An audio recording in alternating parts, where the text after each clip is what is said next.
Olá, nós estamos do lacursos.com.br e agora se inicia mais uma aula de Direito Administrativo. A gente vai conversar sobre o terceiro setor, Sistema S, especificamente hoje sobre o Sistema S e uma introdução na aula de terceiro setor, né? Terceiro setor, Serviço Social Autônomo, Sistema S, matériazinha bacana para concurso público, matéria que cai sempre em provas de direito administrativo para concurso público, seja na esfera federal, estadual, municipal ou lá no DF. Por quê? Porque o tema é bacaninha, é rapidinho, você estuda, se prepara e o examinador cobra. Cobra por quê? Por uma razão muito simples. Muita gente nem sabe que o tal do terceiro setor existe.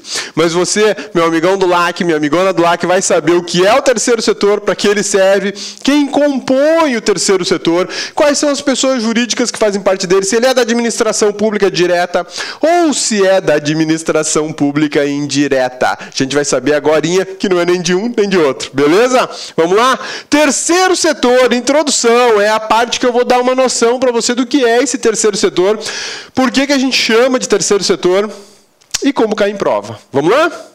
O termo terceiro setor é decorrente de uma evolução de outro termo conhecido como paraestatais. Olha que bacana. Então a gente já vai começar a trabalhar com duas expressões muito conhecidas dos concurseiros. Terceiro setor, beleza? Terceiro setor e paraestatais. Terceiro setor e paraestatais. Por que terceiro setor? Porque existe o primeiro, existe o segundo e a gente vai estudar hoje sobre o terceiro. Ô, cabeça, qual que é o primeiro e o segundo? Nós já estudamos, meu amigo. A gente já estudou a administração direta e a administração indireta. Administração direta, primeiro setor. Administração indireta, segundo setor. E aí a gente vai falar agora do terceiro setor. Mas a gente já ouviu muito por aí em prova falar de paraestatais. Você está conversando com seu colega que está estudando e fala, pois é, paraestatal, não sei das quantas, né? E aí muita gente fica boiando. Paraestatal, o que é isso? Paraestatal significa paralelo ao Estado. Peraí, mas tem alguma coisa que pode ser paralelo ao Estado? Como assim? Pense em atividade pública, pense em administração pública, pense na função administrativa. Existe uma função administrativa que é paralela à função do Estado. Existem algumas pessoas jurídicas que trabalham ali, ó, para e passo com o Estado, mas ela é paralela, ela não está na linha do Estado, ela não é o Estado, ela não é a administração pública, ela é paralela à administração pública e faz um serviço muito parecido ou muito próximo do serviço de administração pública. São aqueles que a gente chama de entes que cooperam com a administração pública. Show de bola! Isso eu sei, é bonito e cai em prova. Por quê? Porque a maioria das pessoas não estuda com cuidado uma matéria simples como essa aqui. E quando ela cai em prova, amigão, é motivo para choradeira. Ninguém acerta. Pouquíssimas pessoas acertam por uma razão simples. Pouquíssimas pessoas estudam sobre o terceiro setor. Todo mundo fica pensando lá, administração direta, administração indireta, concentra todas as energias dela na administração indireta, né? E esquece do terceiro setor, que é simplesinho, é bacana e, ó, garante uma questãozinha de prova facinho, facinho, facinho. O termo paraestatal, por muito tempo, ele foi utilizado como sinônimo de terceiro setor. Tá? Isso é uma expressão que foi cunhada, difundida, criada, digamos assim, pelo professor Eli Lopes Meireles, um mega doutrinador em direito administrativo, já falecido, mas as lições dele até hoje influenciam o nosso estudo, o seu estudo e também influenciam os examinadores, porque ele é o cara no direito administrativo, desenvolveu essa ciência de forma peculiar. E o professor Eli Lopes Meireles falava o seguinte: existe uma figura na administração pública, na esfera pública, chamada paraestatal. E o paraestatal é aquele que contribui com o Estado. E o professor falava o seguinte, que paraestatal, na visão dele, eram sociedade de economia mista, empresa pública e serviço social autônomo. O professor Eli Lopes Meireles, quando ele ainda escrevia, quando ele ainda estava vivo, ele dizia que as paraestatais eram isso aqui, ó. Empresas públicas, sociedade de economia mista e serviço social autônomo. Quem que é o serviço social autônomo? Estou falando do sistema S, que é a nossa aula de hoje, tá? Parte da nossa aula de hoje. E as empresas públicas? Caixa Econômica Federal, por exemplo, Sociedade de Economia Mista, Banco do Brasil, Petrobras. O professor Eli Lopes Meirelles chamava esse grupo aqui de paraestatal. Por que que eu falo que o terceiro setor decorre, né? Ele veio depois do paraestatal? Porque o termo inicial era esse aqui, ó. O termo inicial era este, paraestatal. As paraestatais eram a grande novidade da época no direito administrativo. E aí, depois de muito se estudar, houve uma evolução dessa teoria e se entendeu que empresas públicas não fazem parte da estrutura ou desse conceito de paraestatal, por uma razão simples. O decreto 200 de 67, que é aquele decreto que fala da descentralização administrativa, ele já reconhecia empresas públicas e sociedade de economia mista como administração indireta. Não bastasse isso, a reforma administrativa de 1998, a reforma constitucional que caiu só sobre a administração, essa reforma, 1998, ela vem trabalhar de tal maneira o terceiro setor e a administração indireta que agora desvinculou mesmo. Eu não tenho mais como chamar, por exemplo, de terceiro setor, ou melhor, de paraestatal, uma empresa pública. Por quê? Porque o conceito de paraestatal é aquilo que está paralelo ao Estado. Aquilo que não é o Estado, mas faz algo parecido com o que o Estado faz. Então, a ideia de paraestatal, no início desse conceito, incluía empresa pública e sociedade de economia mista. Hoje, tecnicamente não, mas é muito comum em prova a gente verificar lá, paraestatal do petróleo brasileiro, por exemplo, a Petrobras, né? A Petrobras, que é uma paraestatal. Você vê muito essa afirmação, a Petrobras, que é uma paraestatal, o Banco do Brasil, que é uma paraestatal, a Caixa Econômica, que é uma paraestatal, ou as paraestatais, vírgula, Sociedade de Economia Mista, Empresas Públicas, vírgula, e continua o texto, né? Por quê? Porque ficou comum chamar de paraestatal essas duas empresas aqui. Tecnicamente, elas não são paraestatais. Tecnicamente, empresa pública e Sociedade de Economia Mista fazem parte da estrutura do Estado, administração indireta, seja ela federal, estadual, municipal ou distrital. Razão dessa separação: técnica administrativa, organização, estrutura da administração. Ótimo, beleza, ficou bom demais. Mas e por que o terceiro setor partiu da ideia de paraestatais? Porque a ideia de paraestatal não terminou com a retirada dessas duas figuras do conjunto paraestatal. Mas eu ainda tenho um tal de serviço social autônomo, que acabou sendo chamado de terceiro setor. Primeiro, administração direta, segundo, administração indireta e terceiro setor, que são aqueles do sistema S, OCIP, OS, entidade de apoio. A gente vai conversar sobre cada uma delas nas aulas sobre terceiro setor. Beleza? Sussa, meu amigão, tranquilos? Então vamos para frente. O que a gente vai ver? Esse slide aqui é praticamente um pouco de tudo que eu já falei até agora, né? E que vem falar que, modernamente, a expressão paraestatal cedeu espaço para uma expressão chamada terceiro setor, que é mais adequada, né?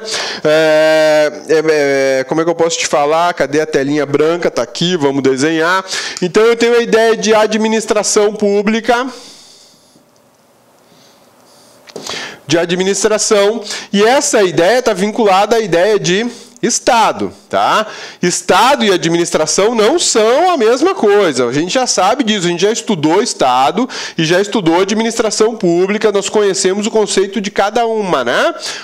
Cabeça, eu não lembro. Pô, mas como não lembra, meu amigão? Então vamos revisar. O Estado, ele é um ente político, né? O Estado é um ente político que possui objetivos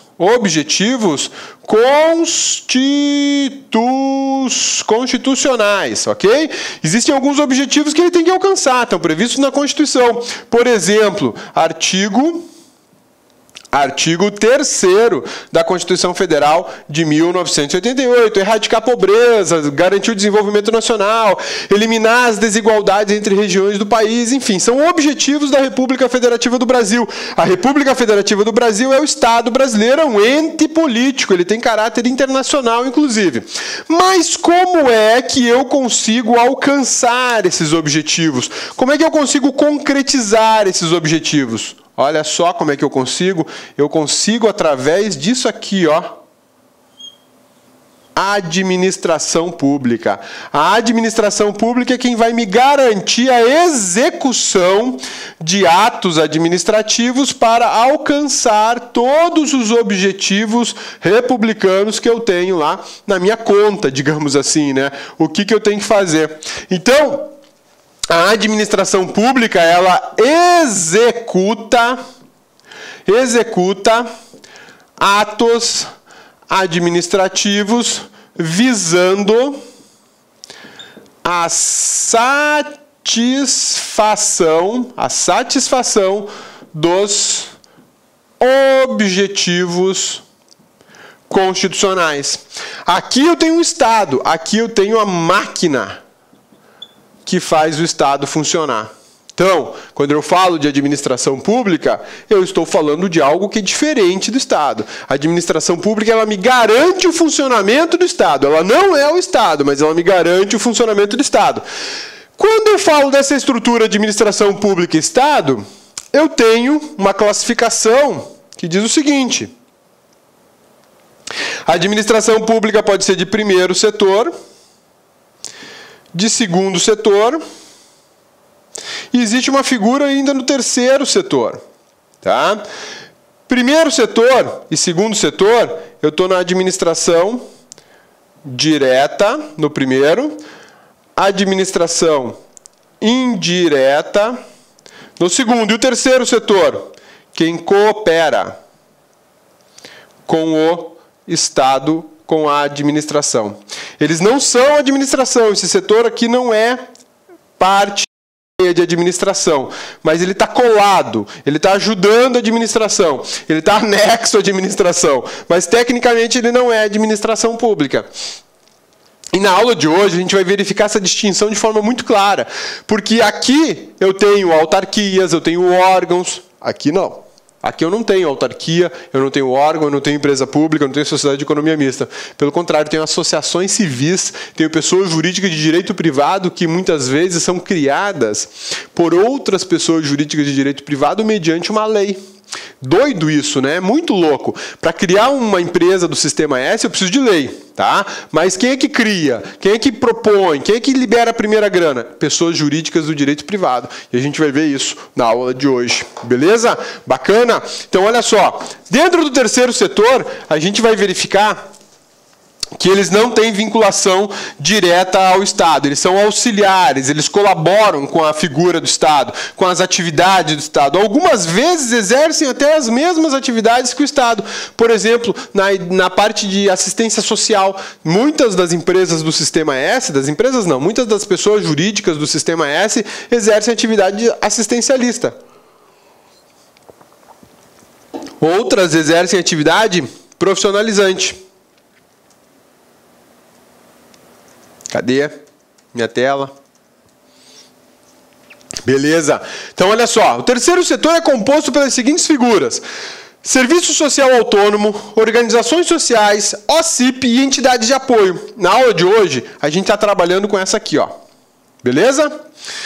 Essas quatro figuras, Serviço Social Autônomo, OS, OCIP e entidade de apoio, é o que a gente tem como composição daquilo que hoje é conhecido como terceiro setor ou paraestatais. Tecnicamente, paraestatal hoje é o terceiro setor. Beleza? Paraestatal porque não é o Estado, atividade paralela do Estado. A reforma administrativa de 98 fez mudar o conceito de paraestatais vinculando-se ao terceiro setor, que é o que a gente acabou de conversar, né?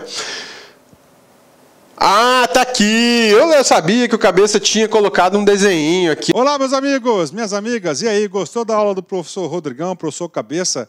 Aula top de linha, não é isso? Gente, presta atenção.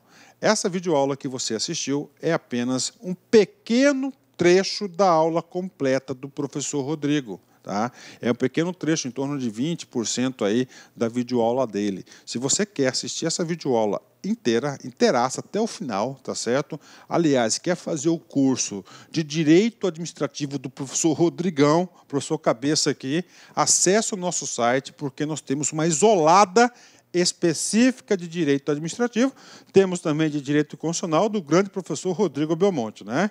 Vamos lá, investimento, apenas R$ 80. Durante esse período, esse curso, você pode assistir ele durante 60 dias. Nesses 60 dias, você pode assistir quantas vezes quiser, na hora que desejar.